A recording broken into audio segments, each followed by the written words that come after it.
അതീവ രഹസ്യ സ്വഭാവമുള്ള വ്യക്തിഗത വിവരങ്ങൾ ചോർത്തിയെടുത്ത് അത് തെരഞ്ഞെടുപ്പ് പ്രവർത്തനങ്ങൾക്ക് വേണ്ടി ദുരുപയോഗം ചെയ്യുന്ന അതിവിചിത്രമായ സാഹചര്യമാണ് കേരളത്തിൽ ഇന്ന് കാണാൻ കഴിയുന്നത്.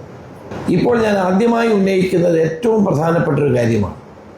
സർക്കാർ ജീവനക്കാരുടെയും പെൻഷൻകാരുടെയും വ്യക്തിഗത വിവരങ്ങൾ ചോർത്തി തെരഞ്ഞെടുപ്പ് പ്രവർത്തനങ്ങൾക്ക് വേണ്ടി ഉപയോഗിച്ച കാര്യമാണ് കഴിഞ്ഞ പത്രസമ്മേളനത്തിൽ സാംബശിവറാവുവിൻ്റെ കത്ത് മുഖേന ഞാൻ നിങ്ങളോട് പറഞ്ഞത്. ഇന്ന് അതിനേക്കാൾ ഗൗരവമുള്ളൊരു കാര്യമാണ് പറയാനുള്ളത്.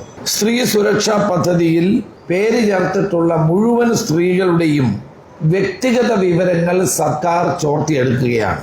സർക്കാർ ജീവനക്കാരുടെ കാര്യം മാത്രമല്ല, ലക്ഷക്കണക്കിന് സ്ത്രീകളുടെ വ്യക്തിഗത വിവരങ്ങൾ ഇതുവഴി സർക്കാരിൻ്റെ കൈകളിൽ, മുഖ്യമന്ത്രിയുടെ കൈകളിൽ എത്തിച്ചേരുകയാണ്.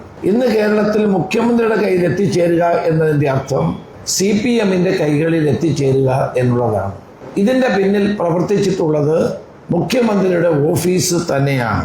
ലക്ഷക്കണക്കിന് രൂപയുടെ വാണിജ്യ മൂല്യമുള്ള ഗവൺമെൻറ് വേരിഫൈഡ് വ്യക്തിഗത വിവരങ്ങൾ സ്വകാര്യ കമ്പനിക്ക് കൈമാറാൻ മുഖ്യമന്ത്രി ശ്രീ പിണറായി വിജയൻ ചെയ്തത് ഏറ്റവും വലിയ ക്രിമിനൽ കുറ്റമാണ്. ഒരു വ്യക്തിയുടെ സ്വകാര്യതയിലേക്ക് കടന്നു കയറാൻ കേരളത്തിൻ്റെ മുഖ്യമന്ത്രിക്ക് ഒരധികാരവുമില്ല. ഇത് വാസ്തവത്തിൽ അദ്ദേഹത്തിന് അധികാരത്തിൽ തുടരാൻ അവകാശമില്ല.